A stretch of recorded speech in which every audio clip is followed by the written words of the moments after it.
கடைக்கு போய் காஸ்ட்லியாக ரூ. 300 400 கொடுத்து கிவி பழம், டிராகன் பழம் அப்படின்னு வாங்கி பயங்கரமாக சத்துக்கள் கிடைக்கும் அப்படின்னு நம்பி வாங்குறவங்களா நீங்கள்?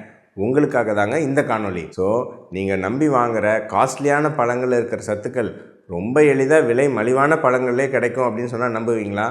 பார்ப்போம் வாங்க.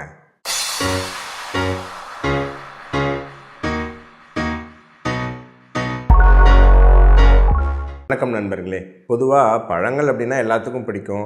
ஸோ அதில் சத்துக்கள் இருக்குது அது இதுன்னு நிறைய சொன்னாலும் பழங்களே எல்லாத்துக்கும் பிடிக்கிறதுக்கு முக்கியமான காரணம் அதனோட இனிப்பு சுவை தான். நான் எப்பவுமே கேட்பேன், பழங்கள் நாளையிலேருந்து எல்லாம் கசப்பாக மாறிடுச்சுன்னு வச்சுக்கோங்க, எத்தனை பேர் பழங்களை விரும்பி சாப்பிடுவீங்க? சாப்பிட மாட்டோம் இல்லையா? அதோட இனிப்பு சுவைக்காக தான் நம்ம பழங்களை விரும்பி சாப்பிட்றோம். ப்ளஸ் அதில் நிறைய நார்ச்சத்து இருக்குது, நிறைய வைட்டமின் சத்து இருக்குது, தாது பொருட்கள் இருக்குது, நிறைய தண்ணி இருக்குது. இது எல்லாமே நமக்கு உடம்புக்கு நல்லது பயக்கும் அப்படின்னு நம்ம நம்புகிறோம். சரி, ஓகே. இப்போது வகை வகையான பழங்கள், முன்னாடிலாம் பழம்னா வாழைப்பழம் வாங்கி சாப்பிடுவோம், ஏதாவது கொய்யாக்கா அந்த மாதிரி, அவ்வளோதான். இப்போ வகை வகையான பழங்கள் வந்துருச்சு, காஸ்ட்லியான பழங்கள் வந்துருச்சு. எல்லாம் இம்போர்ட்டட் பழம். ஆஸ்திரேலியாவிலேருந்து, சிங்கப்பூர்லேருந்து, மலேசியாவிலேருந்து, தாய்லாண்ட்லேருந்து, அமெரிக்காவிலேருந்துலாம் பழங்கள் வருது. அப்போது பயங்கரமாக பழத்துக்குன்னே தனி ஒரு பட்ஜெட்டு, தனி சேலரி வாங்கணும் போல். அந்த அளவுக்கு டெய்லி பழம் சாப்பிட்றோம்னா அவ்வளோ செலவு பண்ண வேண்டியிருக்கு. ஆனால் உண்மையாக எவ்வளோ செலவு பண்ண வேணுமா பார்ப்போம். நார்மலாக நம்ம ஊரில் இருக்கிற பழங்களோட ஆவரேஜ் ரேட்டு கம்பேர் பண்ணியிருக்கேன். வாழைப்பழம் வெரைட்டி பொறுத்து கிலோ 30 40 ரூபா. தர்பூசணி கிலோ ஒரு 25 30 ரூபா. பப்பாளி பழம் கிலோ ஒரு 30 ரூபா. கொய்யாக்கா கிலோ 60 80 ரூபா. ஆரஞ்சு கிலோ ஒரு 100 ரூபா. ஆப்பிள் கிலோ ஒரு 180 ரூபா. மாதுளை கிலோ ஒரு 200 ரூபா. பேஷன் ஃப்ரூட் கிலோ ஒரு 300 ரூபா. டிராகன் ஃப்ரூட் கிலோ ஒரு 350 ரூபா. கிவி பழம் கிலோ ஒரு 400 ரூபா. அவகேடோ கிலோ 450 ரூபா. ஸோ இது சராசரி விலை தான், சீசனை பொறுத்து இது மாறலாம். ஸோ கிட்டத்தட்ட பார்த்திங்கன்னா கிலோ 30 40 ரூபாலேருந்து 300 400 ரூபா வரைக்கும் பழங்கள் இருக்குது. 10 மடங்கு விலை வித்தியாசத்தில். ஸோ அந்த 10 மடங்கு நீங்கள் விலை கொடுக்குறீங்களே, அதுக்கு தகுந்த சத்துக்கள் அந்த பழங்கள் இருக்கா தெரிஞ்சு போவாங்க. ஒரு பெரிய டேபிள் டிஸ்பிளே பண்ணுறேங்க. பொதுவாக இந்த பழங்கள், இதில் இருக்கக்கூடிய கலோரிகள், அப்புறம் vitamin C, vitamin A, potassium சத்து, ஃபைபர் அதாவது நார்ச்சத்து, கால்சியம் சத்து, இரும்பு சத்து, இதெல்லாம் கம்பேர் பண்ணுற மாதிரி இதை ஸ்க்ரீன்ஷாட் எடுத்து வச்சுக்கோங்க. நாம் இதில் இருக்கிற முக்கியமான பாயிண்ட்டை நான் காணொலியில் மேலும் பேசுகிறேன். முதல்ல கலோரிகள். பழங்களை நாம் முக்கியமாக ஒரு கலோரிகளை தரத்துக்காக மெயின் உணவாக பொதுவாக நம்ம பயன்படுத்துறதில்ல. அதை நம்ம ஒரு கூடுதல் இதாக தான் சாப்பிட்றோம். அதனால் பழத்தை வச்சு நம்ம மெயினாக நம்ம கலோரிகள் ஒரு இட்லியிலேருந்தோ தோசையிலேருந்தோ அல்லது வேறு ஒரு புரதங்களில் இருந்தோ அல்லது வேறு கொழுப்புணவுகளில் தான் மெயினாக நம்ம கலோரிகள் வரப்போகுது. இதை நம்ம ஒரு கலோரிக்கான ஒரு முக்கிய உணவாக பொதுவாக நம்ம சாப்பிட்றதில்ல. பெரும்பாலும் எல்லா பழங்கள்லேயும் ஓரளவுக்கு கலோரிகள் சேம் தான். எல்லாமே ஒரு 60 கலோரி 70 கலோரி அந்த மாதிரி இருக்கும். சரிங்களா? அதே மாதிரி மாவுச்சத்தும் அரௌண்டு எல்லாத்துலேயுமே ஒரு 100 கிராமில் ஒரு 15 கிராம் இந்த ரேஞ்சில் மாவுச்சத்துகள் இருக்கும். அது ஓகே. 1-2 அவக்காடோ மாதிரியான பழங்களில் கொஞ்சம் கலோரிகள் அதிகம் இருக்கும். ஏன்னா அதில் ஆரோக்கிய கொழுப்புகள் கொஞ்சம் ஜாஸ்தி இருக்கிறதுனால. வாட்டர் மெலன், நம்ம தர்பூசணியில் கலோரிகள் கொஞ்சம் கம்மியாக இருக்கும். ஏன்னா அதில் நீர் சத்து அதிகம் இருக்கிறதுனால. மற்றபடி கலோரிகள்லாம் ஆல்மோஸ்ட் ஏறக்குறைய சேம் தான். அது இப்போ நமக்கு கம்பேரிசனுக்கே இல்லை. முக்கியமாக நம்ம இந்த நுண் சத்துக்களை பற்றி தான் நம்ம இப்போ மெயினாக கம்பேர் பண்ண போகிறோம். நார்ச்சத்து எடுப்போம். பெரும்பாலும் மக்கள் பழம் சாப்பிட்றது கொஞ்சம் அடுத்த நாள் நமக்கு டாய்லெட் போகும்போது மோஷன் ஃப்ரீயாக போகிறதுக்கு தான். உண்மையாக இல்லையா? ஸோ நார்ச்சத்து நிறைய பழங்கள் எதில் இருக்குதுன்னு பார்ப்போம். பொதுவாக மக்கள் விரும்புகிறது உங்களுக்கு வாழைப்பழம் நிறைய நார்ச்சத்து கொடுக்கும் அப்படின்னு பொதுவாக சாப்பிடுவாங்க. வாழைப்பழத்திலே 100 கிராமில் ஒரு 2.5 கிராம் தாங்க நார்ச்சத்து இருக்குது. அதே கொய்யா பழத்தில் 100 கிராமில் கிட்டத்தட்ட 5.5 கிராம் கிட்ட நார்ச்சத்து இருக்குது. இதே அவகாடோ மாதிரியான பழங்களில் கிட்டத்தட்ட 6.5 கிராம் நார்ச்சத்து இருக்குது. பேஷன் ஃப்ரூட்டில் கிட்டத்தட்ட 10 கிராம் நார்ச்சத்து இருக்குது 100 கிராமில். ஓகே. ஸோ அப்போ அவகாடோ, பேஷன் ஃப்ரூட்டு நார்ச்சத்து ரொம்ப அதிகமாக இருக்கா? அப்போ சூப்பர் தானே நீங்கள் நினைக்கலாம். ஆனால் காஸ்ட்டை கம்பேர் பண்ணி பாருங்கள். அவகாடோ, பேஷன் ஃப்ரூட்டு கிட்டத்தட்ட கிலோ 350 400 ரூபா. சரிங்களா? வாழைப்பழம் கிலோ ஒரு 40 ரூபா. கொய்யாக்கா மேபி கிலோ ஒரு 50 60 ரூபா அல்லது 80 ரூபா வெரைட்டி பொறுத்து. ஆனால் வாழைப்பழம் இன்ஃபேக்ட் அதை விட அதிகமாக கொய்யாக்காவில் இருக்கிறதுலே அதிகமான நார்ச்சத்து கிட்டத்தட்ட இந்த பேஷன் ஃப்ரூட்டு அவகாடோவோட 10ல் 1 பங்கு ப்ரைஸில் கிடைக்குது. உதாரணத்துக்கு நீங்கள் கம்பேர் பண்ணி பார்க்கணுன்னா, இதே 30 ரூபாய்க்கு, சரிங்களா, இப்போ ஒரு வாழைப்பழம் வாங்குறீங்க கிலோ ஒரு 30 ரூபா 40 ரூபான்னு. இதே நான் 30 ரூபாய்க்கு நீங்கள் அந்த அவகாடோவோ கிவி பழமோ வாங்கினீங்கன்னா இதில் கிடைக்கிற நார்ச்சத்தை விட வெறும் பாதி அல்லது கால்வாசி கூட அந்த அவகாடோ கிவி பழத்தில் கிடைக்காது. ஸோ அதே விலைக்கு நீங்கள் வாழைப்பழமோ அல்லது அதை விட பெஸ்ட்டு கொய்யாக்காய். எனவே ஒரு 50 ரூபா உங்கள் கையில் பட்ஜெட் இருக்குது, இதில் நிறைய நார்ச்சத்து எடுக்கணும்னா நீங்கள் வந்து வெறும் ஒரு 10 கிராம் தான் வந்து நீங்கள் வந்து அந்த பேஷன் ஃப்ரூட்டோ உங்களுக்கு வந்து அந்த கிவி ஃப்ரூட்டோ வாங்க முடியும். பட் அதே காஸ்ட்டில் உங்களுக்கு சூப்பராக வந்து கொய்யாக்காவும் வாழைப்பழத்துலேயும் அருமையான அதே அளவு நார்ச்சத்து கிடச்சிடும். ஸோ இந்த பழங்களில் நார்ச்சத்து அதிகம் இருக்கிற மாதிரி தோன்றினாலும் காஸ்ட் வைஸ் பார்த்தா நமக்கு கொய்யாக்காய் வாழைப்பழம் தான் வின்னர். அடுத்தது எல்லாரும் விரும்புகிற வைட்டமின் சி. சரிங்களா, வைட்டமின் சினா அப்படியே பயங்கரமான சத்துக்கள் அப்படின்னு எல்லாரும் நமக்கு தெரியும். ஆரஞ்சு அதெல்லாம் நம்ம நிறைய பேசுவோம். அதில் எது பெஸ்ட்டுன்னு பார்த்துருவாங்க. வைட்டமின் சினா ஆரஞ்சுன்னு எல்லாரும் சொல்லுவோம். ஆனால் 100 கிராம் ஆரஞ்சில் வெறும் 50 மில்லிகிராம் தாங்க வைட்டமின் சி இருக்குது. இதே கிவி பழம் எடுத்துப்போம், கிவியில் நிறைய வைட்டமின் சி இருக்குதுன்னு சொல்லுவாங்க.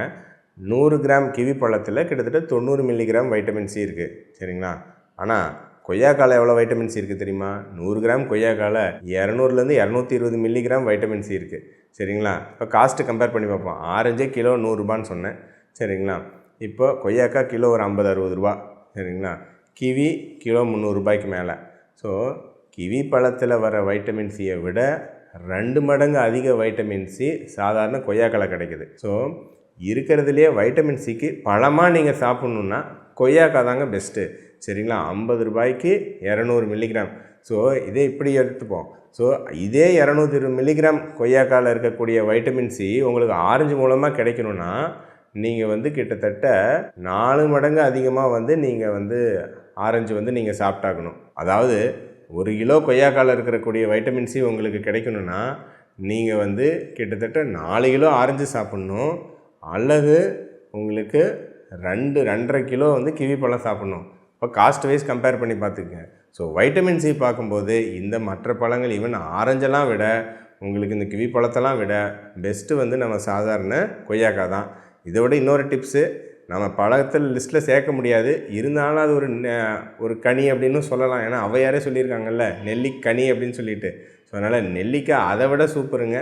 நெல்லிக்காய் சும்மா சீப்பாக கிடைக்கும் உங்களுக்கு. சும்மா ஈஸியாக வந்து ஒரு 100 கிராம் நெல்லிக்காயிலேயே வந்து பார்த்திங்கன்னா கிட்டத்தட்ட 500 மில்லிகிராமுக்கு மேலே வைட்டமின் சி கிடச்சிரும். ஸோ வைட்டமின் சி பொறுத்தவரை நெல்லிக்காய் வந்து டாப்பு. பட் பழமாக வேணும் அப்படின்னா கொய்யாக்காய் தாங்க best and cheap and best. அடுத்தது வைட்டமின் ஏ. வைட்டமின் ஏ கேரட்டில் நிறையா இருக்குது, அப்புறம் வந்து ஈரல்லாம் இருக்குதுன்னு தெரியும். பழங்களில் எது பெஸ்ட்டுன்னு பார்த்துருவாங்க. பொதுவாகவே வைட்டமின் ஏ கெரோட்டினாய்ட்ஸ்னு சொல்லுவோம். கொஞ்சம் கலராக இருக்கிற பழங்களில் பொதுவாக இந்த வைட்டமின் ஏ ஜாஸ்தி இருக்கும். பேஷன் ஃப்ரூட்டை வந்து வைட்டமின் ஏக்கு பெஸ்ட்டுன்னு சொல்லுவாங்க. கிட்டத்தட்ட 100 கிராம்லேயே 1200 யூனிட் வைட்டமின் ஏ இருக்குது. அப்போ அது பெஸ்ட்டு தானே. ஆனால் கிலோ எவ்வளோ? 400 ரூபா. சரிங்களா, அதை விட சூப்பராக ஒன்று சொல்கிறேன் பாருங்கள். நம்மளுடைய சாதாரண வாட்டர்மெலன், நம்ம தர்பூசணி, சரிங்களா, அது வந்து 100 கிராமில் கிட்டத்தட்ட உங்களுக்கு 500 யூனிட் கிட்ட வைட்டமின் ஏ இருக்குது. அதை விட நம்ம சீப்பான பப்பாளி பழம், அது வந்து கிட்டத்தட்ட 100 கிராமில் 900லேருந்து 1000 யூனிட் வைட்டமின் ஏ இருக்குது. ஸோ இப்போ காஸ்ட்டு கம்பேர் பண்ணி பாருங்கள். உங்களுக்கு இந்த பேஷன் ஃப்ரூட்டை விட சூப்பரான வைட்டமின் ஏ 10ல் 1 மடங்கு விலையில் நம்மளுடைய வாட்டர்மெலன் தர்பூசணிலையும் அதை விட பெஸ்ட்டாக நம்மளுடைய பப்பாளி பழத்துலையும் கிடச்சிடுங்க. ஸோ வைட்டமின் ஏக்கு உங்களுக்கு பழங்களில் எது பெஸ்ட்டுன்னு கம்பேர் பண்ணால் ஈவன்தோ பேஷன் ஃப்ரூட்டு குவான்டிட்டியில் அதிகமாக இருந்தாலும் அந்த விலைக்கு இதோட 10 மடங்கு அதிகமாக வைட்டமின் ஏ நம்ம சாப்பிட முடியுங்கிறனால வின்னர் வந்து பெஸ்ட்டு வந்து ஃபஸ்ட்டு பிளேஸ் வந்து நமக்கு பப்பாளி பழம், செகண்ட் பிளேஸ் நமக்கு தர்பூசணி. சரிங்களா, இதுக்காக நீங்கள் பேஷன் ஃப்ரூட்டை நோக்கி ஓட வேண்டிய அவசியம் கிடையாது. அடுத்தது பொட்டாசியம் சத்து. சரிங்களா, மெயினாக நமக்கு வந்து வெயிலில் நடக்கிறோம், பிடிக்கிறோம், சோர்வாகுதுன்னா பொட்டாசியம் சத்து வேணும், வாழைப்பழம் சாப்பிடுங்க அப்படின்லாம் பொதுவாக டாக்டர் சொல்லியிருப்பாங்க, கேள்விப்பட்டிருப்பீங்க. பொட்டாசியம் சத்து நீங்கள் இந்த பழங்களை கம்பேர் பண்ணி பார்த்தீங்கன்னா எல்லா பழங்களையுமே ஏறத்தாழ ஒரே அளவுக்கு நல்ல பொட்டாசியம் சத்து இருக்குது. ஏதோ ஒரு பழத்தில் தான் ரொம்ப அதிகம் அப்படிங்கிற மாதிரி கிடையாதுங்க. இந்த காஸ்ட்லியான கிவி பழம், ட்ராகன் ஃப்ரூட்டு, பேஷன் ஃப்ரூட்டு இதெல்லாம் பொட்டாசியம் சத்து கிட்டத்தட்ட ஒரு 300 மில்லிகிராமுக்கு மேலே இருந்தாலும் சரிங்களா, அதே அளவு தான் வாழைப்பழத்துலையும் இருக்குது. சரிங்களா, அதை விட பெஸ்ட்டு வந்து பார்த்திங்கன்னா உங்களுக்கு கொய்யாப்பழம். சரிங்களா, ஈவன் மற்ற ஒரு ஆப்பிள், ஆரஞ்சு அதெல்லாம் கூட ஒரு மிதமான லெவலில் பொட்டாசியம் சத்து இருக்குது. ஸோ பொட்டாசியம் சத்துக்கு அதே விலையில் பெஸ்ட்டான பொட்டாசியம் சத்துனா இந்த காஸ்ட்லியான பழங்களை விட நம்மளுடைய வாழைப்பழமும் கொய்யாக்காவும் தான் பெஸ்ட்டு. ஸோ அதனால் பொட்டாசியம் சத்துக்காக நீங்கள் வந்து அந்த ஒரு ஸ்பெஷலான காஸ்ட்லியான பழங்கள் நோக்கி ஓட வேண்டிய அவசியம் கிடையாது. மற்றபடி கால்சியம் சத்து, இரும்பு சத்து அதெல்லாம் பார்த்திங்கன்னா இந்த எந்த பழங்களையுமே ஒன்றும் அந்த அளவுக்குலாம் பொதுவாக இல்லை. இது ஏன்னா பர்டிகுலராக சொல்லணுன்னா மாதுளையில் பயங்கரமாக சிவப்பு கலராக இருக்கிறதுனால நிறைய இரும்பு சத்து இருக்குதுன்னு நிறைய பேர் நம்புகிறாங்க. நான் நிறையா அதுதான் சொல்லுவேன், நீங்கள் சிவப்பு கலராக இருக்கிறதெல்லாம் இரும்பு சத்து கொடுத்துருமா? உங்களுக்கு என்ன அப்போனா நெத்தியில் இருக்கிற குங்குமத்தை சாப்பிட்டா கரைச்சி குடித்தா இரும்பு சத்து வந்துடுமா? அதெல்லாம் கிடையாதுங்க. ஸோ சிவப்பு கலராக இருக்கிறதுலாம் இரும்பு சத்து இல்லை, அது ஒரு பிக்மெண்ட்டுனால உங்களுக்கு அது சிவப்பு கலரில் இருக்குது மாதுளை பழம். அதெல்லாம் பெருசாக இரும்பு சத்து கிடையாதுன்னு சொல்லுவேன். ஸோ கால்சியம் சத்துக்கு இரும்பு சத்துக்கு இப்போ நான் சொன்ன எந்த பழங்களுமே ஒரு நல்ல சோர்ஸ்லாம் கிடையாது. ஆல்ரெடி கால்சியம் சத்துக்கு பெஸ்ட் எது, இரும்பு சத்துக்கு பெஸ்ட் எதுன்னு ஆல்ரெடி நம்ம காணொலிகள் இருக்குது, அதை போய் நீங்கள் பாருங்கள். கடைசியாக நீர்ச்சத்து. பொதுவாக நீர்ச்சத்துக்கு அப்படின்னு வந்து பார்க்கும்போது ட்ராகன் ஃப்ரூட்லாம் நிறைய நீர்ச்சத்து இருக்குதுன்னு சொல்லுவாங்க. பட் எல்லாத்துக்கும் தெரியும் நீர்ச்சத்து இருக்கிறதுலே பெஸ்ட் எது, நம்மளுடைய தர்பூசணி தாங்க. சரிங்களா? அது கிலோ 300 ரூபாய், இது கிலோ வெறும் 30 ரூபாயில் 10ல் 1 மடங்கு விலையில் சூப்பரான நீர்ச்சத்து கொடுக்கக்கூடியது நம்மளுடைய சாதாரண தர்பூசணி தான். ஸோ அதுக்காகவும் நீங்கள் வந்து காஸ்ட்லியான பழங்கள் நோக்கி ஓட வேண்டிய அவசியம் கிடையாது. இதில் இன்னொரு விஷயம் நீங்கள் கவனிச்சிங்களா என்னன்னு தெரியல, நான் ரொம்ப காஸ்ட்லியான பழங்களையும் நம்ம பப்பாளி பழம் கொய்யா கம்பேர் பண்ணிட்டு இருந்தேன். நடுவில் இந்த ஆப்பிள் ஆரஞ்செல்லாம் எந்த லிஸ்ட்லேயுமே பெருசாக வரல. அதுவும் முக்கியமாக அந்த ஆப்பிள் எல்லோரும் விரும்பி சாப்பிடுவாங்க, ஆப்பிள் சூப்பர் அப்படின்னு சொல்லிட்டு. ஆனால் அது எந்த சத்துலேயுமே வந்து சூப்பராக வந்து இந்த சத்து கொடுக்குது அப்படிங்கிற மாதிரி இல்லை. அது விளைவிக்கிற இடம் அது வெளியூர்லேருந்து வருது, அதனால் அந்த பழம் காஸ்ட்லியாக இருக்குது, அவ்வளோதான். சரிங்களா? மற்றபடி ஆப்பிள்லேயும் ஒன்றும் சூப்பர் சத்துக்கள்லாம் கிடையாது. ஸோ உண்மையாக உங்களுக்கு வைட்டமின் சி வேணுமா, நார்ச்சத்து வேணுமா, பொட்டாசியம் சத்து வேணுமா, உங்களுக்கு வைட்டமின் ஏ வேணுமா, நீங்கள் தினமும் அடிக்கடி வாங்கி சாப்பிட வேண்டிய பழங்கள் எதுனா வாழைப்பழம், கொய்யாப்பழம் அல்லது கொய்யாக்காய், அப்புறம் பப்பாளி பழம், அப்புறம் தர்பூசணி. இது போதுங்க. இதை தவிர நீங்கள் ஆரஞ்சு, ஆப்பிள், மாதுளை, சரிங்களா, அப்புறம் அதை விட காஸ்ட்லியான பழங்கள் எதுவுமே போக தேவையில்லை. இந்த 4 பழங்களும் நீங்கள் மாற்றி மாற்றி சாப்பிட்டாலே போதும், உங்களுக்கு நீங்கள் நினைக்கிற தேவையான சத்துக்கள் கிடைக்கும். ஆனால் இதை விட இந்த வைட்டமின் சிலாம் இன்னும் வேறு நிறைய காய்கறிகள் கிடைக்கும். பழங்களே சாப்பிடாம கூட இந்த சத்துக்களை எளிதாக வேறு உணவுகள் எடுத்துக்க முடியும், அது வேறு விஷயம். அதை பற்றி என்னோடய காணொலிகள் ஆல்ரெடி இருக்குது, நீங்கள் பார்க்கலாம். ஆனால் நான் என்ன சொல்ல வர்றது, பழங்களை விரும்பி சாப்பிட்றீங்களா, காஸ்ட்லியான பழங்கள் நோக்கி ஓட தேவையில்லை. ஈவன் இந்த மிதமான காஸ்ட்லியாக இருக்கக்கூடிய ஆப்பிள் அந்த மாதிரி பழங்கள் நோக்கி கூட ஓட தேவையில்லை. இந்த சாதாரண 4 பழம் உங்களுக்கு வாழைப்பழம், கொய்யாக்காய், தர்பூசணி, பப்பாளி பழம், இதுலேயே உங்களுக்கு தேவையான அனைத்து சத்துக்களும் மலிவான விலையில் சூப்பராக கிடைக்குதுங்க. ஸோ பழங்கள் விரும்பிகள், பயங்கர காஸ்ட்லியாக பழம் சாப்பிட்டுட்டு இருக்கிறவங்க எல்லாத்துக்கும் இந்த காணொலியை கட்டாயம் ஷேர் பண்ணுங்கள்.